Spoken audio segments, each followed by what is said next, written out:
Hey guys, I want to do a little video today about will the Philippines be the same in 10 years for retirees, okay? And I mean, I've been here now for almost, what, 2.5, 3 years, and I've seen things changing really, really fast over here. The dollar has certainly dropped a lot. It was, I think, at the highest while I'm here, I think it was, I want to say it was like 53 to $1. Now it's down around 48 or 49, so we're losing a lot of our buying power over here. But in some cases, some things are low. Well, rents over here are exceptionally low, so it makes up a lot of the difference in the rent over here. That's where you pick up a lot of your money, even though you lose some money on some of the things here. If you look around, you know, like people, you guys have seen most of my videos on my home and stuff here, and know that, you know, for 60 to 80 bucks, you pick up a beautiful little, you know, 1-bedroom apartment here, or a 2-bedroom apartment. And if you have to shop around, okay? If you start going to these big apartment complexes or something like that, you're gonna pay more for pools and exercise equipment. You can spend $100 and get some really good exercise equipment through Lazada, like I did. In fact, I'll do a little video on exercise equipment here soon, and I think that will help you guys a little bit, because you don't need to get a gym membership here. You know, I did have a gym membership here. I actually still have the membership. It's been closed because of everything that's going on here. But anyway, things are changing here fast, guys. And I think in 10 years, we're gonna lose a little bit of our buying power. But I do think the Philippines will still be a great retirement place, because for some reason, rents just don't go up much here. You can't buy property here. You can buy condos, but you can't buy property as in like real estate, you know. And it's things are changing, though. That might even change in the future or whatever. I think that this country is going through like a lot of changes, and industry is starting to look at the Philippines as a great place to pick up, you know, cheap manpower and stuff. And that's also changing the face of the Philippines. Now look at Vietnam. Vietnam's getting ready to become what, the sixth like industrial superpower, I guess you'd call it, you know, something like that I was reading the other day. That's quite substantial. And the Philippines, I think, will probably be there someday too, you know. A lot of the Asian countries are really taking off because of the amount of manpower that they have, and people are looking at them as a place to go to get manpower and to get it fairly reasonable and cheap. The people here live differently than Americans, and anybody that comes here will tell you that they know how to live cheap, and they live fairly well. It's not a way that Americans are used to living, but you know, it's okay. You know, I mean, when I came here, you know, people ask me, you know, Steve, did you lower your standards when you went over there? No, not really. You know, no, not at all. I eat the same foods, you know, that I did back in the States. It's a little bit different, you know. I mean, the pizza's a little bit different. The food's might not be as quality as back home.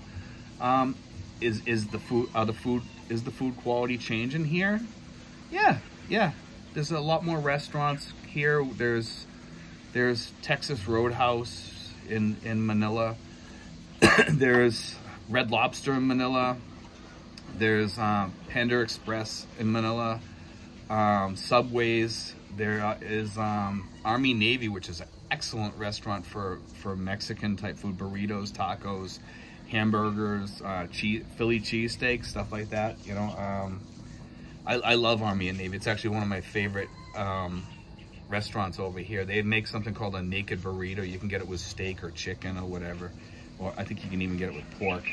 You know, but it's delicious. It's really, really good. But I don't see things changing that much. I believe that the dollar will lose some more.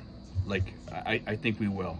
In 10 years, I don't see the dollar being at 53. It might be, but I just don't see it going that way with the debt that the United States has taken on and things changing in the United States. You know, I got a really loud bird over here, but anyway, you know, I just want to throw that out there because people are asking me about that, because they see that the peso and the dollar is changing. you know, I don't see that much of a change in my budget, really. You know, like, in all honesty, I still had the money switched into my account. Yeah, our electric probably went up a little bit. My electric's about $80 a month. Now it was like 60 or 70. It did go up, you know, so, and we run our air conditioner all the time, and it, you know, right now it's hot, it's muggy, you know, and during the dry season, the AC tends to work a little bit better for some reason. It doesn't have to work as hard, you know. It's hotter, but I don't know why, but it just seems like it doesn't have to work as hard, and it just, I don't know, it's just maybe the way the sun is or something like that in the house or whatever. It just seems, you know, it doesn't work as hard. Anyway, food prices. I mean, I order from Rare Meats. Rare Meats is fairly, their prices are a little bit high, but they're decent. And Lazada now is offering like a lot of food that you can order, and they'll ship it right to your house. And I'm talking like cooked foods and stuff like that. And like, I noticed they have Cajun foods on there, like shrimp and corn, and you know, they have these meals, all kinds of like great meals on there now. And I was like really pleasantly surprised, and they sent me a thing about it, and I was like looking on this guy's thing. They had Boston lobsters on there. I guess you get 2 of them for, I don't know, I think it was like, it was expensive, but I mean, it was, you know, you're 10,000 miles away from home. I'm 10,000 miles away from Boston, so I mean, you know, you're gonna pay a little bit of a price to get those things once in a while. And I love having lobster. Now they have their type of lobster too, which is much cheaper, and you can get a good size one too. When you cook one of those lobsters, the secret is to, you know, if you want to taste like a Boston lobster, and it doesn't totally taste like a Boston lobster, but you use a little like butter and garlic when you cook it, okay? And that's the secret to it. But, or you can even, you know, over here, I think the shrimp, if you use shrimp properly and you cook it with butter and a little bit of garlic, you can almost make your shrimp taste like lobster a little bit too. Kinda, I think so. Or you can get crab. They have crab over here, which is a little bit cheaper, but I like my lobster. And you know, that stuff's, you're gonna pay through the nose for that, and I think you're always gonna pay through the nose for that. Now, there are places like S&R. You can go to some of these shopping centers where they have more American foods. Also, like near Trump Towers, I believe it's a mall that belongs to Trump, and there's a shopping center there, and a supermarket actually, and they have everything there, everything you can dream of, and it's a little expensive, you know.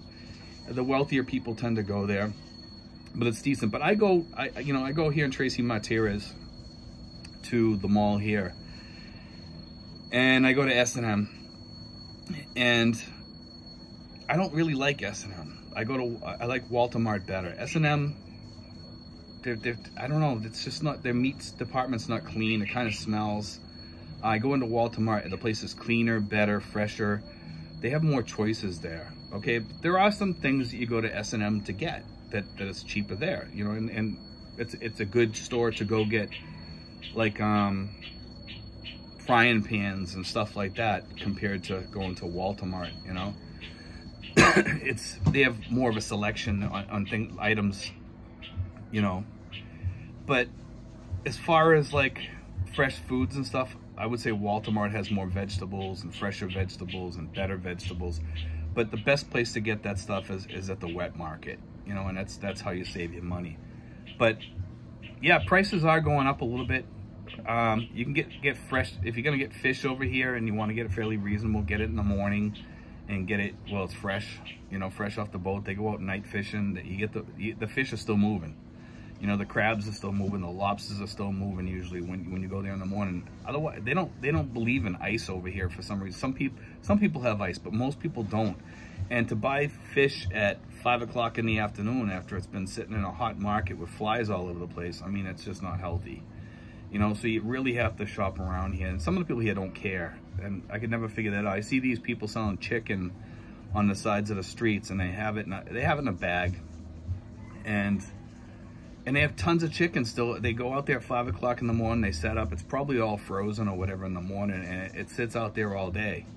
And they have it out in the hot sun, you know, and, you know, like 5, 6 o'clock in the afternoon, do you want to get chicken that's been sitting out in the hot sun since 5 o'clock in the morning, if it's 12 hours outside, you know what I mean? And it's just, you don't know if they refroze it when they went home or whatever. And it's just not safe, you know? But you know, things are rapidly changing here in the Philippines financially. I do think we're going to lose some of our buying power. I've certainly lost a little bit of mine. I haven't noticed that much because I can change my budget a little bit here. But anyway, guys, I just want to have like that little talk because, you know, you guys back in the United States that are thinking of coming over here, you know, it's an awesome place to come. And remember what I said, if you're paying $1,000 back home for rent or whatever, or $1,500, when you come over here, I mean, if you go to some of the major expat places, you're gonna pay big bucks. You're gonna pay $300, $400, $500, $600, you know, for a high standard quality place. But you can get, like I told you, take a look at my video with my place and then watch it and see what you can do for a few $100 or whatever, because you can throw an air conditioning unit in some of the windows. You can ask your landlord if you put an air conditioner on the wall or whatever. Most landlords will let you do it, you know. If you're gonna plan on staying for a while, just tell them you'll leave the air conditioner when you leave, you know.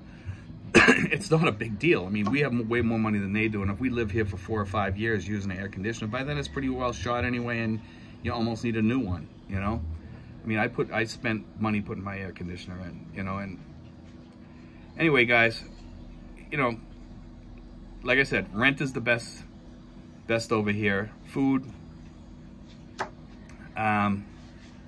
prices up and down over here. Everything else, clothing and stuff like that, you can get some good deals over here on clothing, electrical equipment, TVs, just about everything else is fairly reasonable because it's made over here and doesn't have to get shipped back to the United States. So anyway, guys, God bless, take care. I hope that helped you guys.